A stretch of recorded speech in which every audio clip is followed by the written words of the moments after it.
지난 5월 5일 어린이날. 저는 이른 아침부터 서울 송파구 체육문화회관으로 향했습니다. 많은 분들이 기다리던 행사에 저도 초대받았기 때문인데요. 여러분 안녕하세요, 김만수입니다. 연두잎이 우거지는 5월이 됐습니다. 바둑으로 치면은 4곳의 정석이 끝난 직후 싸움이 시작되는 50수 쯤이 아닐까 싶은데요. 자, 5월이 되면 바둑계에서도 대회가 많이 열립니다. 저도 수많은 대회에 초청을 받아봤지만 정말 의미 있고 뜻깊은 대회가 있다고 해서 여기 왔는데요. 저와 함께 들어가 보실까요?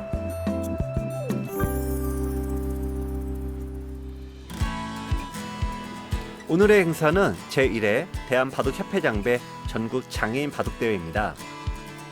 초급부부터 최강부까지 모두 8개 부분으로 치러져 바둑을 좋아하는 장애인이라면 나이와 실력을 불문하고 누구든지 함께 어울릴 수 있습니다. 이날만을 기다려온 전국의 장애인 애기가들, 일찍부터 선수 등록이 한창입니다. 개막도 하기 전에 수담으로 안부를 나누는 참가자들을 만나봤는데요. 네, 안녕하세요. 안녕하세요. 네, 이게 오늘 어떻게 이번 대회에 어떻게 출전하게 되셨어요? 아예 대한장애인 바둑협회에서 네. 항상 이런 대회가 있으면 안내문을 보내줘요. 네. 근데 보내주기 때문에 그걸 보고 참석하게 됐습니다.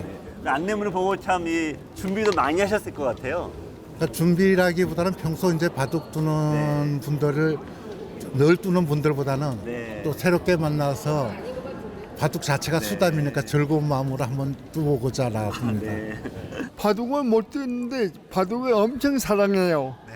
예, 그래서 인천에서 잠도 설레고 큰 희망을 갖고 왔는데 잘 모르겠습니다. 오늘 결승까지 갔으면 좋겠습니다. 네. 어떻게 우승은 안 하실 거예요? 우승은 하고 싶지만은 그 하늘에서 내려줘야죠. 네. 예. 장애인만을 위한 모처럼의 바둑대회. 설레는 마음과 승부에 대한 기대감은 이 자리에 모인 이들의 얼굴을 환하게 밝힙니다. 사랑해요 장애인 바둑 파이팅! 전국 단위의 대회인 만큼 낯익은 고수들도 등장합니다. 항저우 아시아 패러게임에 국가대표로 출전해 단체전 금메달, 개인전 동메달을 획득한 임연식 선수, 대학 동문전의 강자이기도 합니다. 이번 대회 나오시는 소감이 좀 남다르실 것 같아요. 어떠세요? 최근에 하여튼은 이게 장애인들 간에 이제 대회가 없어가 지금 이제 올해 최고 큰 대회가 열게 돼서 상당히 기쁘고요. 여기 또 그런 큰 대회다 보니까 빠짐없이 많은 강자들도 나오고 또 일반 선수들 관심을 많이 가지고 나온 것 같아요. 상당히 성황리에 개최되는 것 같아서 기쁘고요. 앞으로 이제 장애인 바둑이 또 발전하는 계기가 됐으면 합니다.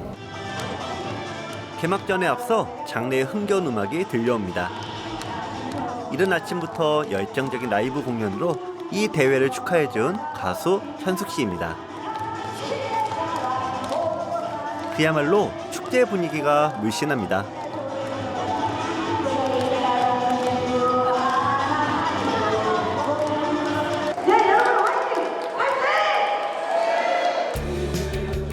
대한바둑협회 하군율 회장님의 축사로 개막식이 시작되고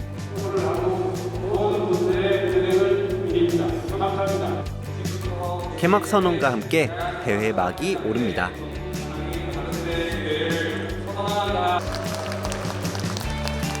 하나, 둘, 셋.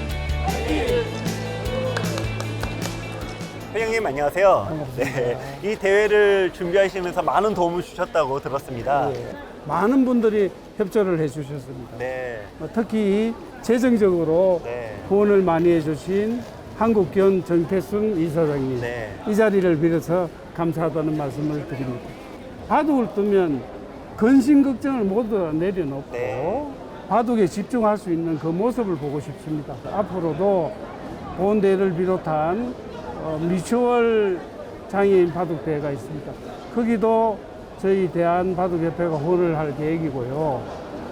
대통령배도 장애인 바둑대회를 신설을 해서 장애인분들이 하고 바둑이 같이 갈 수 있는 그런 공간을 앞으로 마련하도록 하겠습니다. 먼 길을 마다 않고 모인 이 열정이 대회의 원동력입니다. 뜨거운 승부의 열기는 더 많은 장애인 바둑대회로 가는 디딤돌이 될 겁니다. 이 대회에 감회가 남다른 이가 있습니다. 얼마 전까지 이들과 경쟁자였던 이 사람. 우리 김동원 프로 뭘 이렇게 열심히 보고 있어요? 아, 네. 지금 선수들 이름 보면서 네, 제가 예전부터 이제 장애인 대회를 같이 나왔었으니까 어떤 분들 오셨는지 다시 한번 보고 있었습니다. 네, 저는 김동원 프로를 잘 알지만 시청자 여러분들은 잘 모르실 수 있으니까 간단하게 자기소개 부탁드리겠습니다. 네, 안녕하세요. 저는 2023년 항저우 장애인 아시안 게임에서 금메달을 획득한 김동환입니다. 그리고 2025년에 프로기사로 입단하게 되었습니다. 아시안게임 장애인 부문에서 우리나라 금메달을 땄고 김동원 프로가 주역이 됐었잖아요. 네. 그 장애인 대회와 또 오늘 펼쳐진 대회가 또 어떤 의미가 있는지 간단하게 좀 소개 부탁드릴게요. 사실 이제 그런 아시안 게임 같은 국제 대회에서 장애인 그 바둑 종목이 있다라는 게 사실 굉장히 큰 의미가 있다고 생각을 해요. 이제 거기에서 이제 파생되는 대회들도 더 많이 생길 수 있고, 그리고 또 다음 국제 대회를 준비하면서 그런 경쟁력을 높이기 위해서 이제 이런 대회도 많이 필요하다고 생각을 합니다. 네, 네. 특히 장애인 분들에게 바둑이 너무 좋은 게임이라고 생각을 해요. 일단 뭐 시간적인 여유도 있고, 그리고 뭐 비용이 크게 들지도 않고요. 그리고 정말 상대만 있으면 이렇게 생각을 나눌 수 있고 하는 여러 가지의 그런 장점들이 특히 장애인 분들에게 너무너무 필요한 그런 게임이라고 생각을 합니다. 오늘 김동환 심판의 눈길을 붙잡은 한 참가자. 8년 연속 시각장애인 세계 챔피언으로 군림한 송중택 선수는 프로 바둑기사 송상훈 6단의 아버지입니다. 오늘 또 참가자 중에 한 분이신 송중택 선생님과 얘기를 나눠보도록 하겠습니다. 안녕하세요. 안녕하세요. 우리 선생님 어떻게 이게 점자 바둑판이라고 하죠? 한국에는 이런 바둑판이 없는 것 같은데 어떻게 이렇게 만드신 건가요? 구하신 건가요? 형태는 다르지만 한국에도 네. 있긴 있습니다. 근데 이게 일본에서 이건 일본에서 만들어 온 건데요. 이게 네. 이 정도 정교하지는 않고 그래서 한국 것도 몇 개 가지고는 있습니다만 네. 주로 이걸 사용하고 있습니다. 네. 제가 두시는 거 쭉 보니까 판 전체를 넓게 쓰시더라고요. 머릿속에서 그 판의 이미지가 딱 이렇게 그려져서 두시는 것 같아요. 거의 그렇다고 봐야죠. 네. 오히려 거꾸로 이게 부분에서 수익기 하실 때는 좀 어떠세요? 오히려 수익기는 제가 더 강한 것 같아요. 아, 그래요? 변에나 네. 기에서는. 근데 중앙전에서 좀 이제 많은 사람들이 얘기하는 게 좀 약하다 그러는데 그럴 수밖에 없는 게 네. 뭐 책으로 공부도 안 되고 네. 기회 변화는 게 책으로는 좀 공부가 되는데 그래서 조금 어려운 것 같습니다. 아, 네. 요즘 바둑을 대하는 마음이나 이 자세가 좀 어떠세요? 항상 저는 어떤 일을 하든 간에 바둑은 그 나의 보수로 생각하고 이제 네. 시간 날 때마다 틈틈이 같이 가는 동행 제 목표라면 이제 시각 장애인들만의 바둑대회가 1년에 한 번씩이라도 참여할 기회가 좀 많이 있었으면 좋겠습니다. 네, 알겠습니다. 그 누구보다 뜨겁게 바둑을 사랑하는 장애인 동호인들. 그 중에서도 한참을 지켜보게 된 현장이 있습니다. 활동 보조인의 도움을 받아 대국 중인 전신마비 장애인 김정훈 선수는 전남 여수에서 왔다고 합니다. 바둑판에 좌표를 그려두고 그가 불러주는 위치에 활동 보조인이 착점을 해주는 방식입니다. 근데 바둑은 처음 접하신 게 언제세요? 제가 네. 다친 지가 38년 됐는데 네. 늘 집에 누워 있으면서 네. 바둑 TV를 열심히 봤거든요. 네. 그래서 바둑 TV를 보면서 기초를 배우고 그때부터 인터넷 바둑을 시작해서 네. 그 후로 10년 전부터는 복지관에 나가서 바둑을 네. 두면서 본격적으로 바둑을 뒀습니다. 바둑이 굉장히 바둑 TV가 큰 역할을 했네요. 그런 것 같습니다. 네. 아니, 아까 두시는 걸 보니까 바둑판도 이게 좌표를 이렇게 만드셔서 이렇게 얘기를 하시더라고요. 네. 이렇게 두신 지는 얼마나 되신 거예요? 그러니까 둘 수 있는 방법이 네. 제가 이제 좌표를 불러주고 옆에서 도와줘야 되니까 어쩔 수 없이 생각이 는 거고 네. 나중에는 이제 좌표가 찍힌 바둑판도 나오긴 하는데 예, 우리가 이제 바둑대에 참가하면 이렇게 만들어서 바둑을 두고 있습니다. 네, 마지막으로 오늘 대회 나오셨는데 네. 그때 소감 한마디와 또 목표 말씀해 주세요. 네, 전라남도 여수에서 새벽 기차 타고 대회에 참가했습니다. 멀리서 온 만큼 우승을 목표로 열심히 해보겠습니다. 고맙습니다. 네, 응원하겠습니다. 감사합니다. 네, 고맙습니다. 네. 승부가 거듭될수록 우승을 향한 열망도 커져갑니다. 최강부 갑조부는 스위스 리그 방식으로 그의 부부는 조별 예선 풀리고 이후 본선 토너먼트로 우승자를 가려냈는데요. 순위의 윤곽이 드러날수록 현장의 진지한 분위기가 고조되고 저 역시 조금 더 집중하게 됩니다. 네, 이런 기회 통해서 또 바둑 팬들하고 또 이게 악수도 하고 소통하니까 그러면서 참 좋은 것 같습니다.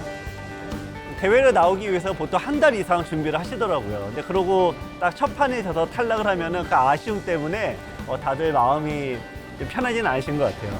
하지만 대회를 우리가 이기는 것도 중요하지만 대회를 준비하는 이 과정을 통해서 배우는 것도 있고 또 이 마음도 너그러지는 부분이 있으니까 또 과정을 즐기시면 더욱더 좋을 것 같습니다.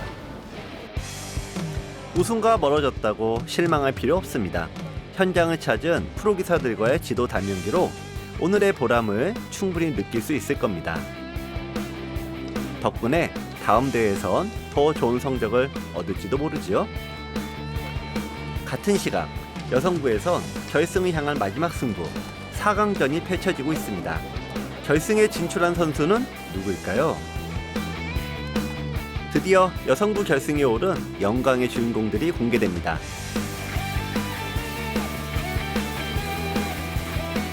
항저우 아시안 패러게임의 후보 선수로 함께했던 이현숙 선수와 각종 장애인 바둑대 여성부에서 수차례 우승 경험이 있는 이기숙 선수의 대구 하이라이트로 함께 보실까요?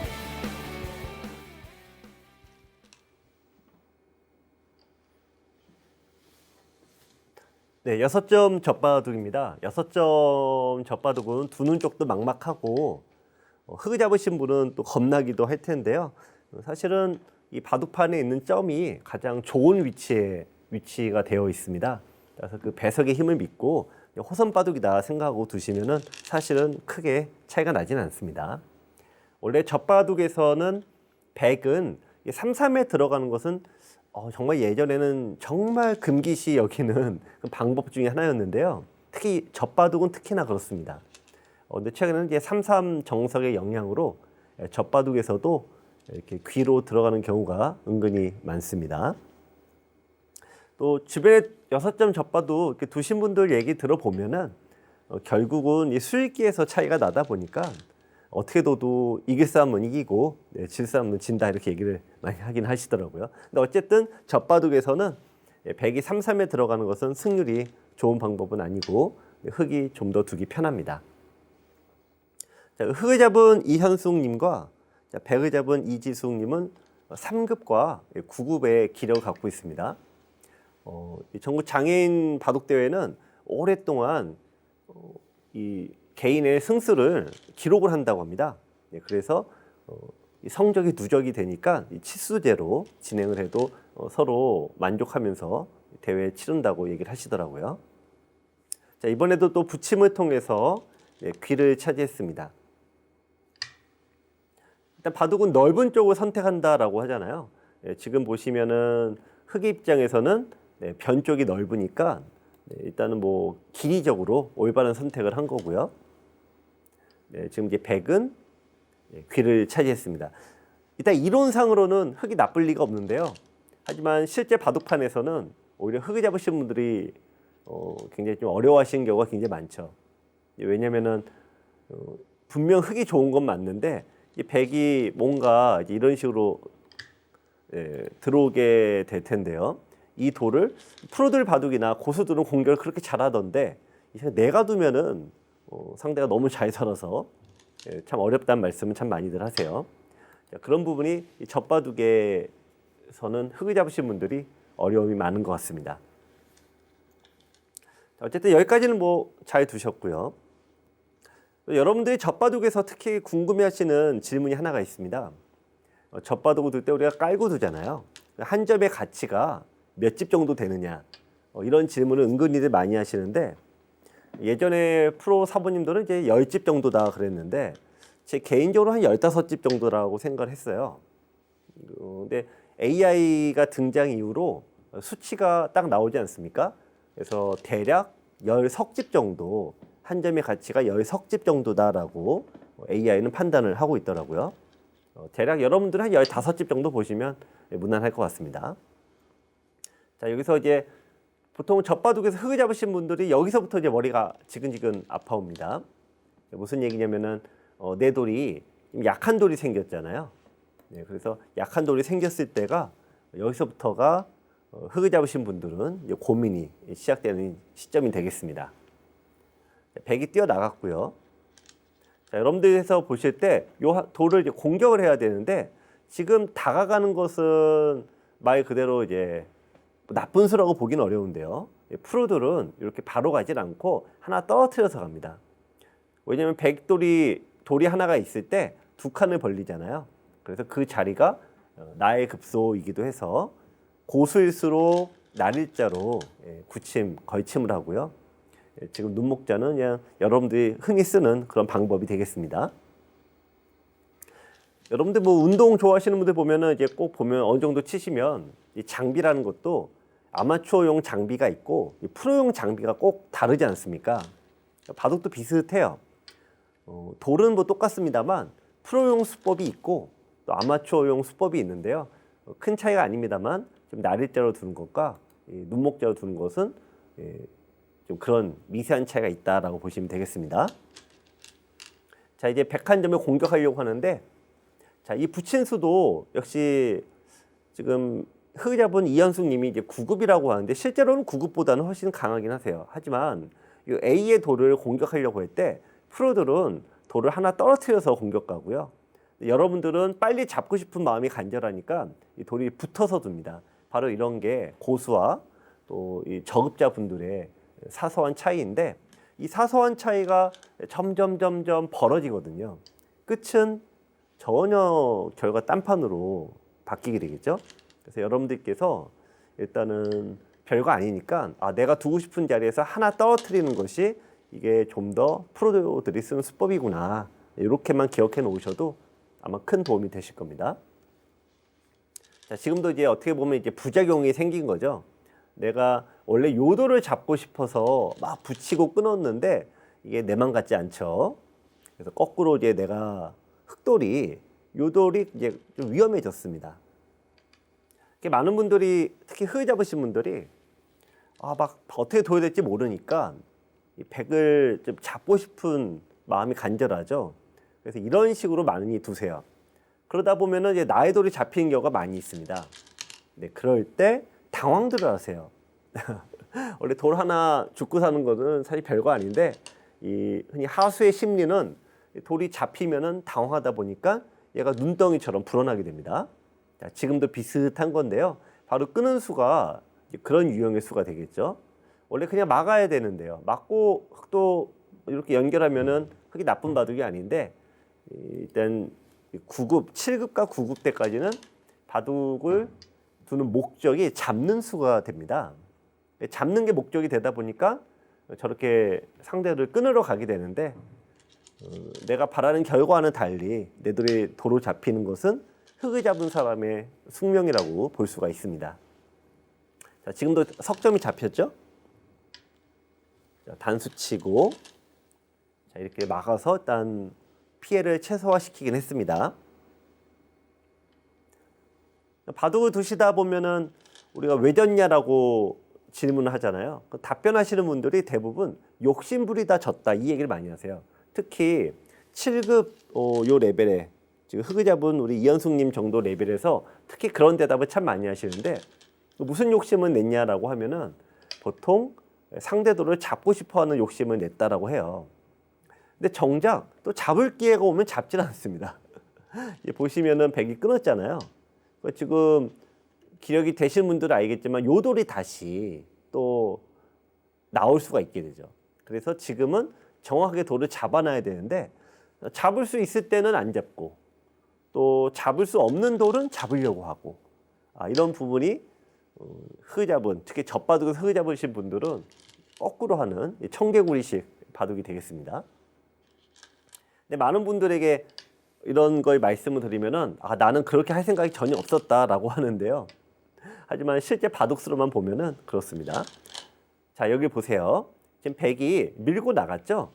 여러분들 이제 밀고 나가면은 여러분들 쭉 보시면은 흙이 백을 잡을 수 있을까요? 아니면 반대일까요? 자, 이것은 여러분들 보시기에 어떤 여러 가지 기준점이 있는데 일단 활로라는 개념이 있습니다. 자, 백돌을 보세요. 4개 돌인데 활로가 하나, 둘, 셋, 넷, 5개입니다. 반면에 흙은 활로라고 하죠. 몇 개가 됩니까? 하나, 둘, 3개가 됩니다. 요 돌 2개도 어떨까요?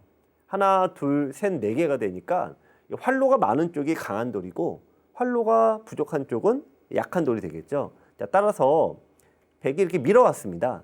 그럼 내가 잡을 수 있을 것 같으면은 요 젖히는 수를 두게 되고요. 만약에 나 못 잡을 것 같아. 내 돌이 약해 그러면 늘게 되는데 지금 활로가 부족하니까 늘어야 됩니다. 하지만 우리가 7급 이하 우리 저급자 분들은 그 판단을 하기가 참 어렵죠. 따라서 잡을 수 있는 돌은 안 잡고 지금처럼 내 돌이 약한데 그 돌은 막 잡으려고 하고 그러니까 이런 현상이 많이 나온다 이거죠. 자, 지금도 마찬가지죠. 그러니까 잡고 싶은 마음이 간절한데 자, 우리 5급 분들만 되셔도 이게 참 안 된다는 거 뻔히 보이실 거예요. 그러니까 이게 안 잡히는 게 보이는데 라고 하시면 바둑이 약한 거 아니에요. 네. 지금 여러분들 수많은 분들이 보고 계실 텐데 저 흙이 왜 저러냐라고 하시면은 그래도 나는 바둑이 약하진 않구나 이렇게 생각하시면 됩니다. 자, 지금 이제 이렇게 빵 따냄을 당했습니다. 그러면 다들 망연자실해 하시죠. 왜냐면 어쩔 수가 없어요. 이 기력대 특히 7급, 9급 대에는 돌이 죽고 사는 걸로 판단하는데 내 돌이 이렇게 많이 잡히고 또 보시면 사석통에 상대 사석에 내 돌이 많으면은 너무 당황하게 됩니다. 그래서 나오는 현상이 바로 이런 수입니다. 자, 이런 수가 무슨 수죠? 네, 백돌을 끊으러 가서 백돌을 잡으려고 하는 수죠. 하지만 역시 마찬가지로 이 바둑의 돌은 내 맘 같지가 않습니다. 내가 잡고 싶지만 결코 그럴 수가 없다는 거. 우리 5급 분들만 돼도 마음으로는 이해가 되죠. 자, 지금도 마찬가지입니다. 자, 우리 바둑 때 참 많이 나오는 현상입니다. 상대의 약점, 상대의 돌을 잡는 수는 잘 보이는데 정작 내 돌이 잡히는 건 잘 안 보입니다. 자, 보시면 어때요? 돌 4개가 지금 잡히는 게 한눈에 딱 보이시죠? 안 보이시는 분도 계실 거예요. 한눈에 보이시면은 흔히 말씀드리는 표준 5급은 되시는 거예요. 근데 이게 안 보이니까 이렇게 잡으러 가는 거죠. 자, 그래서 많이들 속상해 하세요. 내 돌만 잡히고 나는 상대 돌은 전혀 잡아볼 수도 없고 지금도 보시면은 흙은 백돌을 한 번도 잡을 수가 없는데 벌써 흙돌이 위쪽에서 많이 잡혀버렸죠. 그래서 이럴 때마다 많이 속상해 하시는데 그러면 그 이유를 알면은 이제 다음에 안 하시게 됩니다. 자, 우리가 프로들의 바둑에서는 흙과 백이 다 똑같은 실력이잖아요. 하지만 우리 동호인분들 바둑은 어떻습니까? 흙 잡은 사람이 실력이 약한 겁니다. 그래서 실력이 약한 사람이 실력이 센 사람의 돌을 잡으려고 하면 그 돌이 잡히겠습니까? 지금처럼 이런 결과가 나오죠. 네, 이유는 사실 여러분들 이렇게 대마가 왕창 잡히고 나면은 물론 더 많이 진행을 했습니다만 백이 승리를 거두었습니다. 네, 오늘 여성부 우승하신 이지수 선생님 만나보도록 하겠습니다. 네, 축하드립니다. 네. 자, 오늘 제가 옆에서 두는 거 보니까 너무 잘 두시던데 바둑을 언제 배우고 어떻게 공부하셨어요? 아버님께서 가르쳐 주셨는데 한 6살 정도부터 배우기 시작하셨다고 합니다. 그럼 바둑 공부는 어떻게 하세요? 아버지랑 계속 했고요. 제가 책을 보고 하긴 어렵기 때문에 아버님하고 같이 두면서 연습을 했습니다. 아버님이 바둑 선생님이시겠네요. 네, 맞죠. 네, 아버님 아버님 한 4급 정도. 4급 정도 드세요? 네. 이 바둑 두실 때 이런 부분이 좀 좋다 그런 게 있을까요? 치매가 예방되는 것 같고요. 네. 상금.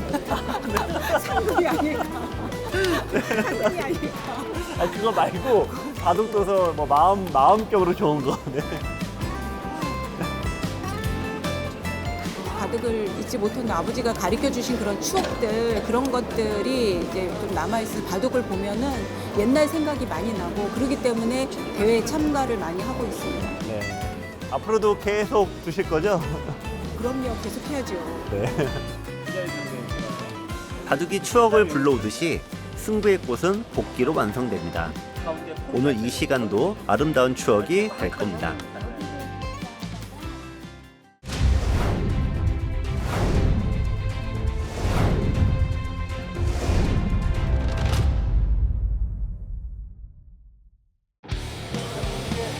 최강자를 뽑는 최후의 한판, 최강구 결승이 성사됐습니다.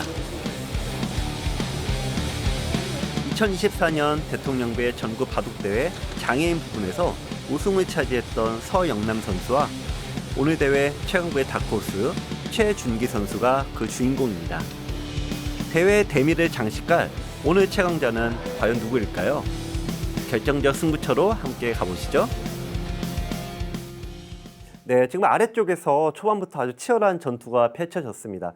한바탕 치러진 전투의 결과는 흑이 한 10집 정도 유리하다고 합니다. 자, 지금 이제 백이 입장에서는 상변을 먼저 둬야 되는데요. 어떻게 시작을 해야 될까요? 자, 여기서 2선 날일자로 둔 거는 좀 예전 방식입니다. 지금 보시면 오른쪽에 흑은 강한 돌이잖아요. 반면에 왼쪽에 있는 흑 넉점이 좀 약한 돌이죠. 따라서 백의 입장에서는 왼쪽으로 두는 게 더 올바른 진행이었습니다. 자, 흑은 이제 붙여서 아래쪽에 집을 차지하고, 네, 지금 늘어간 수는 글쎄요, 나쁜 수라고 딱 잘라 말씀드리긴 어려운데 지금 막음으로써 귀가 딱 집이 지켜졌죠. 귀에서 시작하는 이유가 조금 애매해졌습니다. 자, 이제 밀어간 수. 자, 여기서 여러분들 흑의 다음 수가 어떻게 예상이 되세요? 자, A 쪽에 두는 거와 B 쪽이 있는데, 네, 지금 보면 중앙 쪽으로 뒀죠. 이런 수가 보통 전투가 좀 강하신 분들 바둑에서 나오는 전형적인 실수입니다. 이 바둑을 두는 순서는 귀, 그다음에 변, 중앙이잖아요. 근데 잘 두시다가 지금처럼 중앙에 뭔가 상대도를 잡을 수 있을 것 같을 때 그 과정을 생략하게 되는데요. 지금 둔 수가 굉장히 안 좋은 발상이 됩니다. 자, 보시면은 상변을 두니까 백이 한 7, 8집 났는데요. 흑이 뒀다고 하면은 100집은 없어지고 흑이 그 정도 나죠. 따라서 가장 이 변의 점, 화점에 두는 것이 굉장히 우선시되는 중요한 순서입니다. 근데 여러분들께서 알면서도 잘 못 두는 경우가 많이 있는데요. 왜 그러냐? 거의 대부분 잡을 수 있을 것 같을 때입니다. 지금처럼. 그러니까 뭔가 정확하게 수를 읽고 두시는 게 아니라 잡을 수 있을 것 같은데 라는 느낌으로 두시는 경우가 많이 있죠. 근데 어쩔 수 없습니다. 즉 정말 전문적인 교육을 받지 않는 한 이 대부분 바둑을 잘 두셔도 사활이 약하거든요. 따라서 느낌으로 두시는 경우가 많이 있는데 여러분들 바둑에서 가장 많이 나오는 그런 실수 사례가 되겠습니다.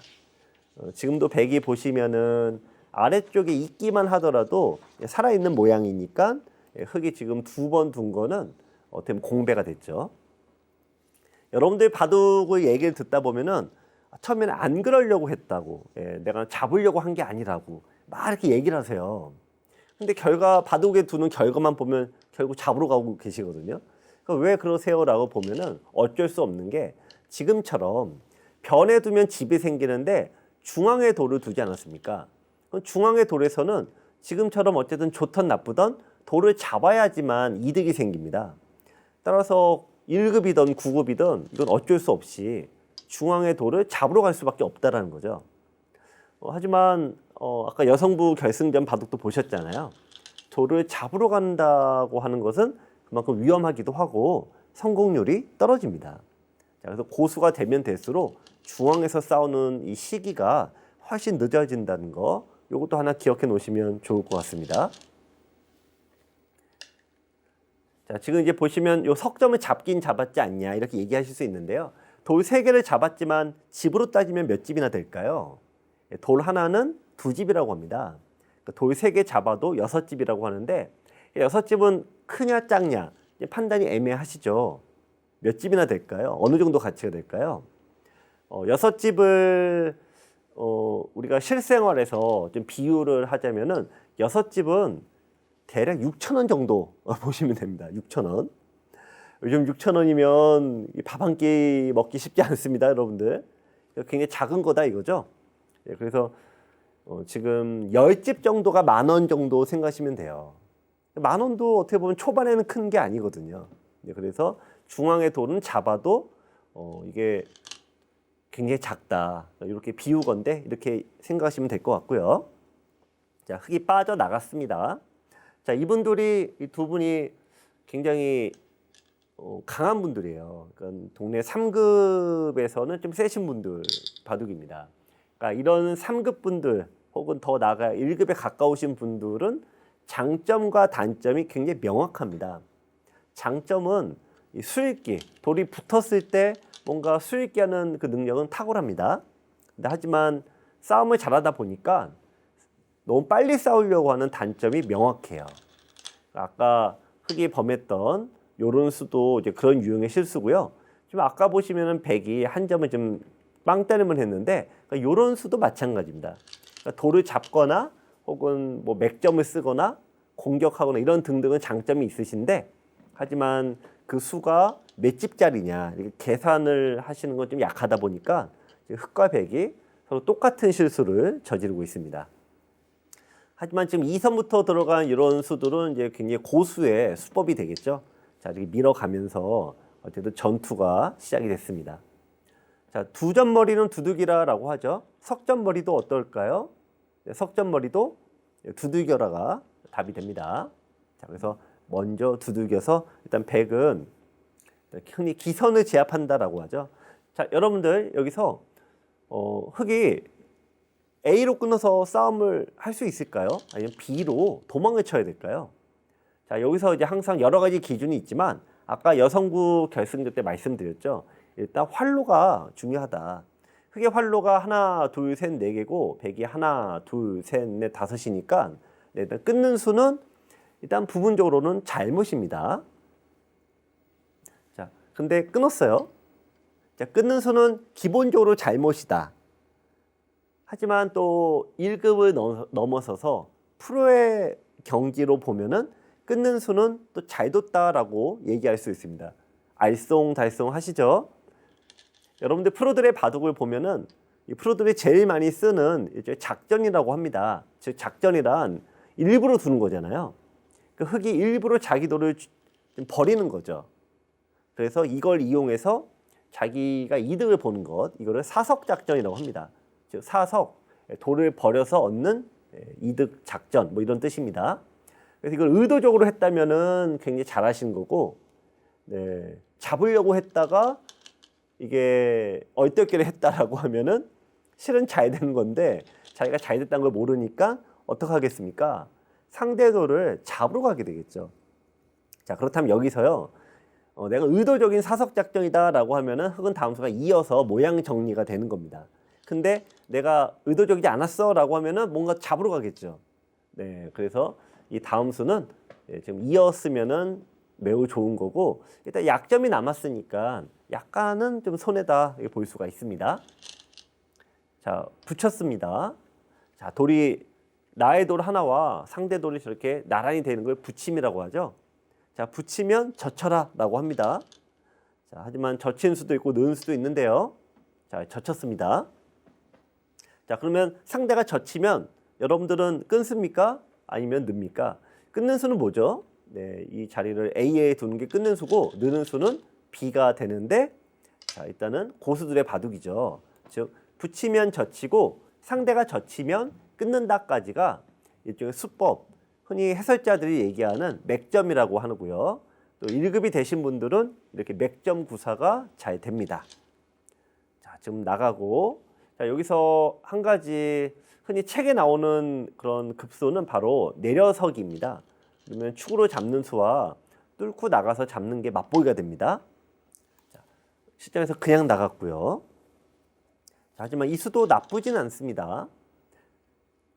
우리가 바둑을 두다 보면 많은 분들이 바둑이 인생의 축소판이다 이런 말씀을 많이들 하세요. 왜 그러냐라고 말씀드리면 물어보면은 우연히 많이 작용을 한다라고 얘기를 하시거든요. 바둑도 실은 좀 비슷합니다.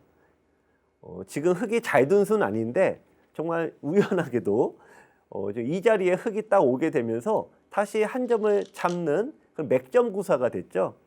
바둑에서 이제 그것이 일종의 운이다라고 얘기를 하고요. 가끔 이제 1인자들을 보면 인터뷰할 때 보면은 항상 우승 소감이 어때요라고 물어보면 다들 운이 좋았다라고 시작을 해요. 저 1인자들 정말 신재성 같은 1인자들도 뭔가 사람의 힘으로는 통제할 수 없는 운적인 요소가 있다는 얘기죠. 여러분들 바둑도 좀 비슷한 그런 부분이 있습니다. 지금 뚫고 나간 건 좋은 수는 아니었는데 어쨌든 흙이 운이 따라서 지금 맥점 구사가 됐고요. 흙이 바둑이 굉장히 유리해졌습니다. 자, 여기서 일단 나간 거는 이 바둑이 결승전이다 보니까 좀 시간이 좀 없습니다. 저걸 이제 흔히 프로들의 바둑에서도 시간 연장책이라고 하죠. 결승전쯤 되면은 원래 여러분들 바둑 두실 때 시계를 놓고 두지 않는데 결승전 때는 이제 고수들이 오니까 시계를 놓는 경우가 많이 있습니다. 자, 어쨌든 흙은 사석 작전을 통해서 좀 활로를 모색하는 건데 흙이 왜 이렇게 두냐? 자, 이거 빵따냄을 하고 싶은 거죠. 그런데 백이 B로 요거를 살려 나가면 흙이 살 수 있을까? 그 부분이 자신이 없으니까 시간을 벌고 좀 이렇게 수를 읽고 있는 겁니다. 자, 우리 항상 선생님이 멀리 있지 않습니다. 물론 프로들의 바둑도 정말 좋은 내용이 많이 있습니다만 지금 이 두 분의 바둑을 보면은 특히 흙이 잡은 최준기님의 바둑에서 상당히 프로 못지않은 그 여유로움과 요령이 느껴지는데요. 여러분들께서 이런 부분들은 참 배워 놓으시면 좋을 것 같습니다. 지금 이 두 분이 1급이시기 때문에 수익기가 돼서 이렇게 두는 겁니다. 백이 2점을 빵따냄을 했고요. 여기서 이 자리를 잇게 되면은 백이 밀고 나가서 흙이 두더라도 양단수로 끊어집니다. 자, 이렇게 되면 지금까지 흙이 두었던 모든 수는 어떻게 되면 헛수고가 돼버리겠죠. 따라서 수익기 힘이 된다면은 내가 2점을 잡고 싶은 거예요. 자, 이걸 2점을 거꾸로 잡으면은 백진도 깨고 가운데 흙집이 생깁니다. 하지만 여기 끊었을 때 이 돌이 잡히면 뭐 흙 1의 구상은 좀 하나만 하죠. 자, 과연 수익기 상변은 사실 손을 빼도 살아 있습니다. 자, 일단 과감하게 손을 뺐는데 결론부터 말씀드리면 정답입니다. 하지만 방법이 틀렸어요. 자, 여러분들 항상 바둑 돌을 잡을 수 있을 기회가 오면은, 즉 잡을 수 있는 기회가 오면은 확실하게 잡으셔야 돼요. 내가 할 수 있는 한도 내에서 가장 안전하게 잡아야 됩니다. 근데 지금 호구 치는 거는 고수분들이기 때문에 두지만 나중에 보면은 이게 꿈틀꿈틀 움직이는 경우가 많이 있습니다. 따라서 잡을 때 한 집 더 얻는 거는 큰 의미가 없고요. 내가 잡을 수 있는 한도 내에서 가장 안전하게 잡는 게 중요합니다. 자, 여러분들 상변 흙이 어디 둬야지 살 수가 있을까요? 흙에 사는 수가 한눈에 보이신다면 여러분들 5급은 되시는 겁니다. 네, 지금 이 자리가 바로 급소가 되죠. 또 호구 자리 급소이면서 지금 한 집 A에 한 집이 생기고 B에 한 집이 따로따로 생기기 때문에 저 흙돌은 이제 살아 있습니다. 자, 아까 말씀드린 부분이 요건데요. 흙이 확실하게 잡았으면은 이 바둑은 이제 흙의 승리로 끝이 날 텐데 한 집 이득 더 보려고 하다가 이게 사건 사고가 생겼습니다. 7급 분들, 5급 이하 분들 바둑은 돌 하나를 더 잡으려고 하다가 사고가 납니다. 3급 이상, 3급과 1급 정도 되시는 분들 바둑은 이제 돌을 막 억지로 잡는 수는 잘 나오지 않는데요. 하지만 지금처럼 집을 벌려고 하다가 한 집 더 벌려고 하다가 지금처럼 뭔가 시끌시끌해집니다. 그래서 이제 고수가 되면은 돌을 더 잡으려고 하지도 않고요. 또 너무 집을 또 자기 어떤 한도 내에서 또 많이 얻으려고 하지도 않습니다. 주어지는 만큼만 받는 거죠. 자, 우리 보통 이제 농사 지으시는 우리 선생님들 얘기 들어보면은 하늘이 내려주는 만큼 받는다 이런 말씀을 하시더라고요. 그러니까 바둑도 비슷해요. 바둑의 고수가 되면은 주어지는 만큼만 내가 안전하게 얻는다 이렇게 볼 수가 있는데 지금 흑의 입장에서는 조금 욕심을 낸 게 화근이 되고 있습니다. 자, 하지만 두 대국자가 1급 두시기 때문에 이렇게 돌이 붙었을 때 수익기가 이제 어마어마하게 센 겁니다. 자, 지금 아까 상변에서 내가 위기에 몰렸을 때 뭔가 다른데 절대 선수 두면서 여유를 얻는 거 제가 아주 잘했다라고 말씀을 드렸죠. 자, 이번에 백을 잡은 서영남 선생님은 또 어떻습니까? 똑같죠. 그러니까 지금 가운데서 확실하게 수익기를 하기 전에 일단 절대 선수가 되는 곳을 하나씩 두면서 일단 수를 정확히 읽기도 하고요. 또 지금 저럴 때 우리가 항상 마음이 콩당콩당 뛰지 않습니까? 네, 그럴 때 마음을 차분하게 가라앉히는 효과도 있고요. 사실 1급들은 달라도 뭐가 다른 겁니다. 자, 지금 단수 치고 자, 나갔습니다. 결론부터 말씀드리면은 지금 사고가 났습니다. 즉 흑이 안 됩니다. 자, 여러분들 지금 흑이 여기서 이제 잡으러 갈 수밖에 없죠. 원래는 이어야 되는데 바둑에서 제일 어려운 게 이런 거 아닙니까? 잡을 수 있을 것 같을 때 그걸 멈춘다는 게 가장 어려운 얘기입니다.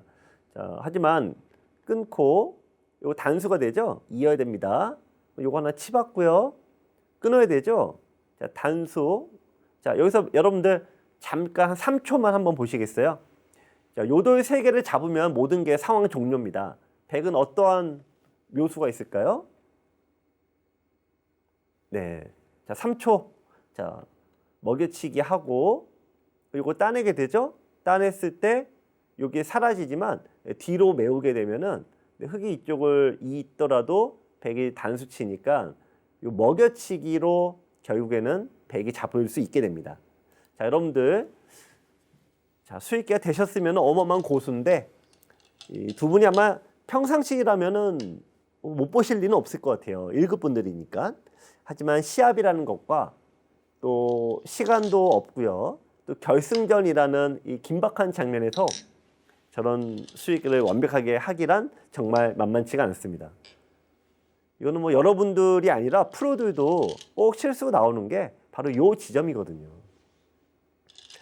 가장 여러분들께 바둑에서 제일 많이 나오는 거는 수를 정확히 읽기가 참 어렵다 보니까 이 단수를 통해서 자충수, 즉 공배를 두게 됩니다. 백은 여기서 이수를 안 둬야 됩니다. 이수를 두는 순간 이제 모든 게 또 끝나는 거죠. 자, 수를 정확히 읽어야 될 텐데요. 하지만 제가 염려했던 여러분들 바둑에서 정말 많이 나오는 현상입니다. 수가 정확히 안 보이다 보니까 저렇게 단수. 하지만 저수 때문에 지금 이제는 거꾸로 백이 잡히게 됐습니다. 서영남 선수 입장에서는 정말 뭐 억울할 수도 있고 내가 평상시에 저거 못 볼 바둑이 아닌데라고 하면서 안타까워하실 것 같은데요.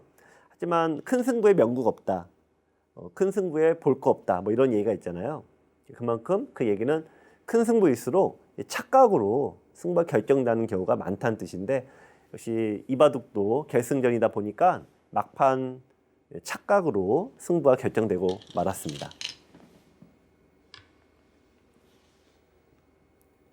이 바둑이 끝나고 나면 역시 한 번에 내 실수를 알 수가 있죠. 역시 이 바둑도 끝나고 나서 백을 잡은 서영남 선수가 제일 먼저 얘기한 게 아까 말씀드린 요 단수였습니다. 이상의 바둑은 저희도 그렇고 여러분들도 그렇고 두고 나면 딱 보입니다. 내가 이수를 못 봤네. 프로들도 그렇고 여러분들도 참 신기하게 두고 나면 보이죠. 자, 그래서 백돌이 모두 잡히면서 이후에 진행은 더 했습니다만 중앙돌이 잡히면 사실 승부는 큰 의미가 없어졌습니다. 네, 흑의 승리로 마무리가 됐습니다. 제1회 대한바둑협회장배 전국 장애인 바둑대회 최강부 우승은 최준기 선수가 차지했습니다. 네, 선생님 우승 축하드립니다. 예, 감사합니다. 어떻게 처음 우승하시는 거죠? 예, 그렇습니다. 네, 소감이 남다르실 것 같은데 한 말씀 일단 부탁드리겠습니다. 일단 제 집사람한테 체면이 좀 쓰고요. 어쨌든 제가 또 이런 좋은 대회에서 우승까지 하게 돼서 네. 정말 기쁘게 생각합니다. 저도 일단 오늘 네. 집에 가면 좀 어깨에 힘도 좀 주고 네. 괜찮을 것 같습니다. 네. 사실 제가 뇌경색인데요. 네. 이거를 병원에서 지내다 보니까 네. 참 괴로운 때도 많았는데 태어나고 나서 이 바둑을 두게 되면서 그걸 많이 극복을 했습니다. 네. 근데 마음의 위로가 많이 되셨어요? 아, 그럼요. 네. 많이 됐습니다.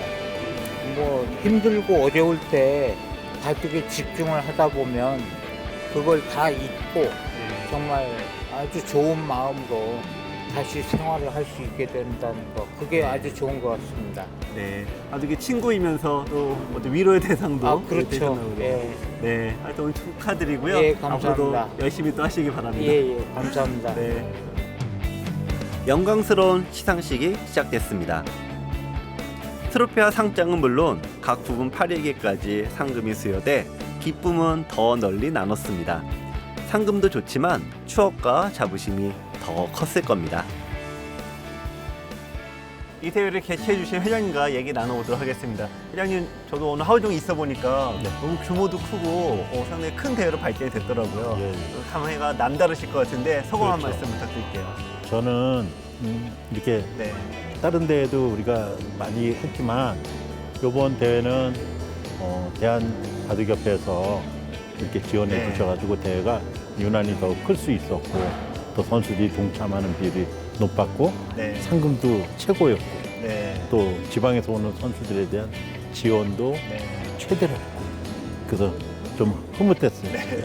말 나오신 김에 이런 대회를 개최하실 때 가장 보람된 거 딱 하나만, 가장 큰 거 하나 말씀해 주세요. 보람된 거는 장애인들에게 네. 나도 시합을 할 수 있고 선수가 될 수 있고 같이 어우러져서 할 수 있는 기회를 부여했다는 게 가장 큰 보람인 것 같아요. 저는 이렇게 생각합니다. 장애인들이 네. 세상과 소통하는데 참 어려움이 많거든요. 네.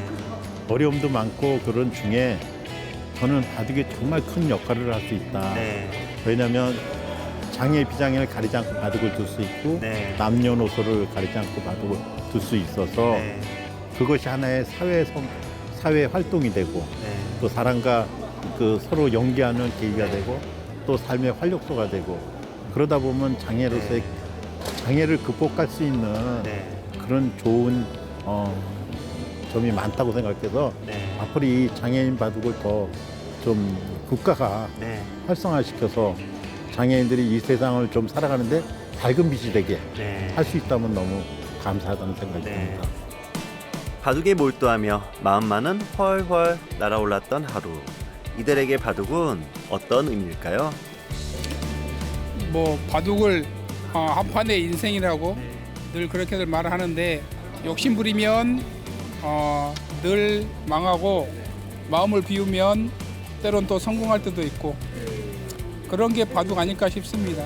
도저히 길이 안 보인다 할 때도 생각을 하다 보면 무언가 방법이 나타나기도 하더라고요. 네. 내가 세상을 배운 게 바둑을 통해서 배웠다. 네. 이 세상의 삶이 바둑과 연계되고 있고 나에게는 삶이었다는 거. 그래서 저에게는 세상과 연결되는 창이었다. 아침부터 저도 이렇게 쭉 보면서 느낀 건데 바둑이라는 거는 도화지 같다라는 생각을 많이 했습니다. 우리가 참가자 분들에게 바둑은 무엇인가요? 라는 공통된 질문을 드렸는데 똑같은 대답이 없고 다 대답이 다르시더라고요. 하지만 모두 바둑을 통해서 보람도 느끼고 재미를 느끼는 모습. 저도 프로지만 정말 바둑의 소중한 이 즐거움을 놓치고 있었던 건 아닌가 그런 후회와 더불어 반성도 하게 됐습니다.